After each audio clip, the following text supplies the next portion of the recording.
नमस्ते, मैं प्रभाकर चौरसिया आप लोगों के बीच में आज उपस्थित हूँ बातें करने के लिए कि हमारे पहले की परिस्थितियाँ क्या थी और आज की परिस्थिति क्या हो चुकी है। जैसे कि हम देखते थे कि पहले हमारा गांव अपना एक परिवार सा लगता था, अपना ही घर जैसा लगता था। हमें लगता था कि ये पूरा का पूरा गांव हमारा है, हमारा घर हमारा है। लेकिन समय आज का परिस्थिति ऐसा बन चुका है कि गांव तो छोड़िए, आपका टोल, आपका समुदाय जो है, आपका अड़ोस पड़ोस के जो घर है वो भी आपका दुश्मन बने हुए हैं और आपसे इतना ईर्ष्या द्वेष रखते हैं, आपसे इतना जलन रखते हैं कि उन लोगों से अपना दुख तो शेयर कर ही नहीं सकते हैं। हमें लगता है कि शायद हम अपने दुख दर्द को हम अपने पड़ोसी को बता करके हम निश्चिंत हो जाएंगे और हम अपने दुखों को कम कर सकते हैं, लेकिन वही लोग आपके इस दुख को मजबूरी का फायदा उठाना चाहते हैं और आपको ब्लैकमेल कर करके अपने आप को ऊंचा दिखाने के लिए या फिर पैसा तानने के लिए ना जाने किस किस षड्यंत्रों को रखते हैं।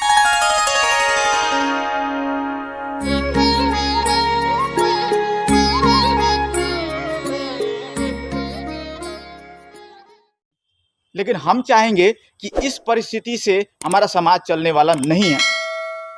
जैसे जैसे कलयुग का प्रादुर्भाव बढ़ रहा है, वैसे वैसे लोगों में बेईमानी, अत्याचार, भ्रष्टाचार, अन्याय की पराकाष्ठा दिन प्रतिदिन बढ़ती जा रही है और इससे आने वाले पीढ़ियों में भी बहुत ज़्यादा बुरा असर पड़ने वाला है।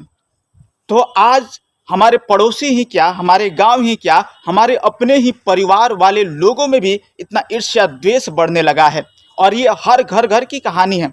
मैं किसी एक व्यक्ति पर, किसी व्यक्तिगत विषयों पर, किसी की व्यक्तिगत चारित्रिक पर मैं प्रश्न चिन्ह उठाने नहीं जा रहा हूँ। मैं कह रहा हूँ उन सभी लोगों को जो घर परिवार में आज हर घर घर की कहानी बन चुकी है। ना बाप बेटे पर भरोसा है, ना माँ बेटे पर, ना बेटी बेटी पर, किसी पर भी एक दूसरे का भरोसा नहीं रहा है। ना बहू पर, ना सास पर, ना अपने पिता पर, किसी पर भी भरोसा नहीं है। तो क्या समाज वालों पर भरोसा रहेगा, क्या राष्ट्र वालों पर भरोसा रहेगा? और इसी का फायदा उठा करके लोग किसी भी समाज को गुलाम बनाने के लिए चले आते हैं और किसी भी राष्ट्र को गुलाम बना देते हैं। और इसका सबसे जो बड़ा कारण है हमारे अंदर की फूट है। और अंग्रेजों ने जो एक रणनीति चली थी कि फूट डालो और राज करो वाली राजनीति, आज भी वही चल रहा है। तो गांव में कुछ लोग अच्छे होते हैं तो कुछ लोग ऐसे षड्यंत्रकारी नीति रखने वाले जो शकुनी की तरह भी लोग होते हैं।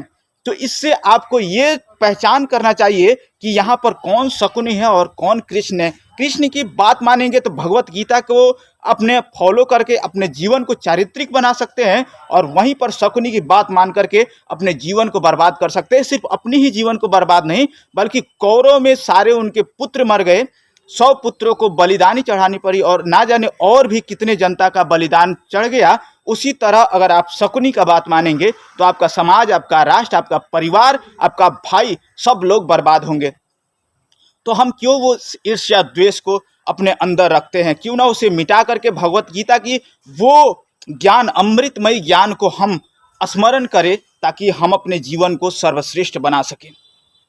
तो हम इसी विषय पर चर्चा करना चाहते हैं कि हमारे जो समाज दिन प्रतिदिन ईर्ष्या द्वेष की षड्यंत्रों में फंसता जा रहा है, क्या हमें उसे सुधारने का आज मौका नहीं है? अगर मौका है तो उस मौके को हम क्यों चूक रहे हैं? और जो परिस्थितियां, जो बुरा हालात हमारे साथ हो रहे हैं, आने वाली पीढ़ियों में ये ऐसा कभी ना हो, ये हम चाहते हैं। तो हमें एक संगठित होना होगा। हमें एक अपने समाज के लिए, अपने समुदाय के लिए, अपने परिवार की रक्षा हेतु हमें कुछ नियम और कानून बनाने होंगे और उस पर चलने होंगे ताकि हम जो अपना समाज का है रक्षा कर सके। नहीं तो पाश्चात्य संस्कृति की देख रहे हैं आप, जैसा प्रादुर्भाव बढ़ रहा है वैसे हम सबको बहुत घाटा सहना पड़ रहा है और बस जो हमारी संस्कृति है विनाश की ओर जा रही है। तो एक बात आता है चाणक्य नीति में कि विनाश काले विपरीत बुद्धि, तो उसी तरह का हमारा भी विपरीत बुद्धि होता जा रहा है। तो इस देश को गुलाम अभी तक तो कभी किसी ने गुलाम नहीं बनाया हमारे देश नेपाल को।